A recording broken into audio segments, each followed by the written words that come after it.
Are you building on the solid rock? Have you laid the proper foundation? Those are the questions we're looking at today as we continue our series on Jesus Christ, the firm foundation. Hi, I'm Dr. Andrew Marquez, and this is the Baptist on the Bible podcast. Here is your 7 at 7 devotion. I try to offer these devotions every Monday and Friday at 7 a.m. to help you kick off and end your work week.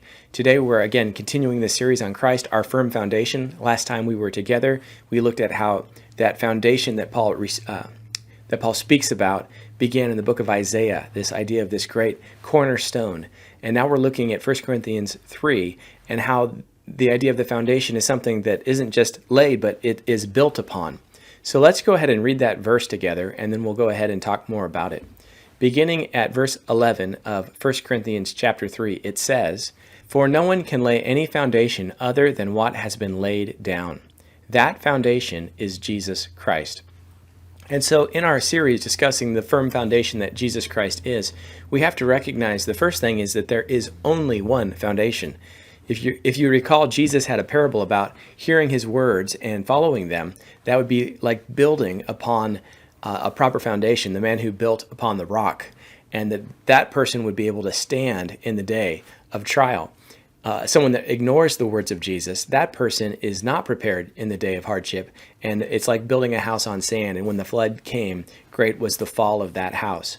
Are you building on the foundation? It's as though searching for a place to build, we're looking for any proper foundation. What you find is that there is only one foundation in the world that you can build your life upon, and that is Jesus Christ. Paul says that there can be no other foundation than the one that was laid down. Jesus laid down the foundation when he went to the cross, and then he notified us all that it was ready to build upon when he rose from the dead.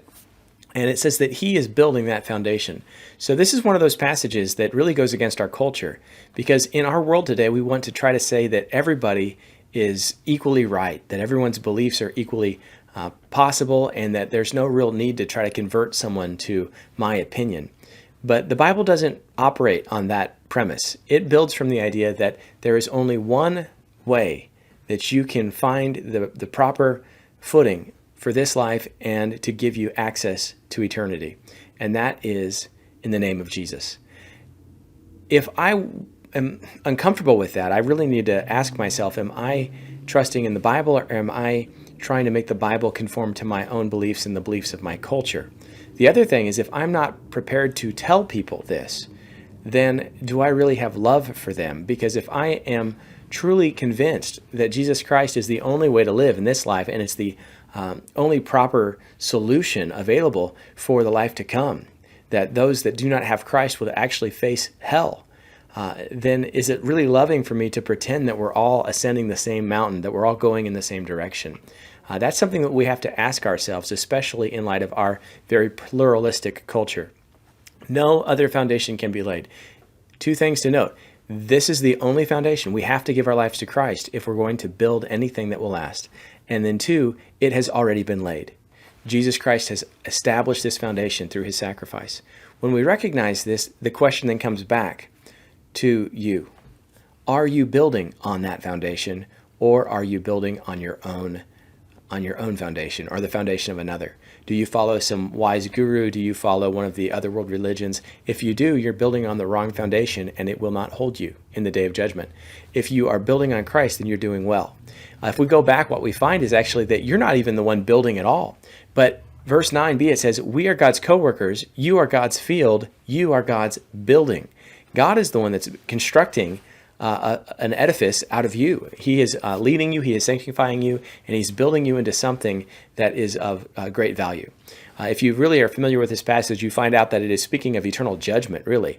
That once this foundation is laid, that God's going to judge this and test this great building by fire. And what we build with, if we're building with stubble and perishable materials, if we invest our lives in things that do not hold value, that those will be tested and they will be burned before us on the day of judgment, and we'll suffer a loss when that happens.